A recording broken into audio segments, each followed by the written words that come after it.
Guys आज हम लोग welcome back to my YouTube channel. आज हम लोग बना रहे चिकन। आज का मौसम देखो। तो गाइस देखो आज का नज़ारा। ओ गाइस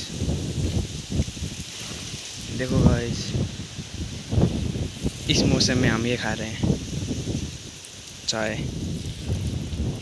तो गाइस पूरा हवा की वजह से यहाँ पे देखो आग ये सब हो रहा है, फिर भी हम लोग रिस्क ले रहे हैं। वो गोलू, हमारा गोलू है, पूरा ये खाने के लिए एकदम तरस रहा है। हम लोग सावन के महीने में भी खाते गए, हमको माफ़ कर दीजिए, हम लोग अच्छे थे, माफ़ करना गाइस। मैं आज की सेफ हूँ।